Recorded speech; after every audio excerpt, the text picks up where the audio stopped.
Hello అందరికీ welcome to my channel. Blouse front dots చాలా ఈజీగా ఇలా అయితే కుట్టుకోండి. సో చూడండి, ఫ్రంట్ పార్ట్ మనం రెడీ చేసుకున్న తర్వాత 2 సైడ్స్ ఒకే ప్లేస్లో రావడానికి ఇలా డాట్స్ అయితే సెట్ చేసుకోవాలి. షోల్డర్ నుంచి నిటారుగా ఇలా ఒక మార్కింగ్ అయితే వేసుకోండి. షోల్డర్ మిడిల్లో నుంచి మార్క్ వేసుకోవాలి.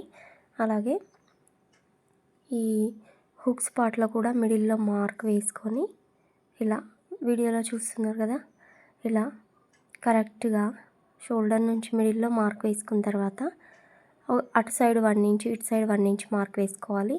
ఈ కార్నర్ నుంచి ఇలా స్ట్రెయిట్గా ఇలా తీసుకున్నామంటే కరెక్ట్గా 4 డాట్స్ ఎలా వస్తాయనేది మీకు అర్థమైపోతుంది. మనము ఈ డాట్స్ పొడవు అనేది ఈ టేప్ సహాయంతో కొలుచుకొని డాట్ అనేది ఇచ్చుకోవాలన్నమాట. సో చూడండి, ఇలా వీడియోలో చూపిస్తున్న విధంగా డాట్ అనేది ఇచ్చేసుకోండి. మీకు ఫుల్గా క్లియర్గా అర్థం కావాలంటే ఫుల్ వీడియో చూడండి. చాలా ఈజీగా ఎక్స్ప్లెయిన్ చేస్తూ స్టిచ్చింగ్ అనేది చేశాను. ఒకసారి ఫుల్ వీడియో చూడండి, కింద లింక్ అనేది ఇచ్చాను.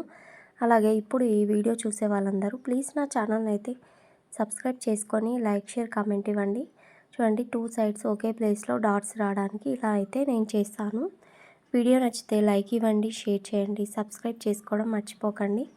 సో డాట్స్ కుట్టేటప్పుడు స్టార్టింగ్లో చివరిలో ఇలా రఫ్ అనేది ఇచ్చుకోవాలన్నమాట. ఇలా రఫ్ ఇస్తేనే మనకు డాట్ అనేది స్టిఫ్గా ఊడి రాకుండా ఉంటుందన్నమాట. సో చూడండి, చాలా ఈజీగా నీట్గా ఫ్రంట్ పార్ట్ అయితే కుట్టేసాను. ఎంత బాగా వచ్చింది కదా. Thank you for watching. Like ఇవ్వండి.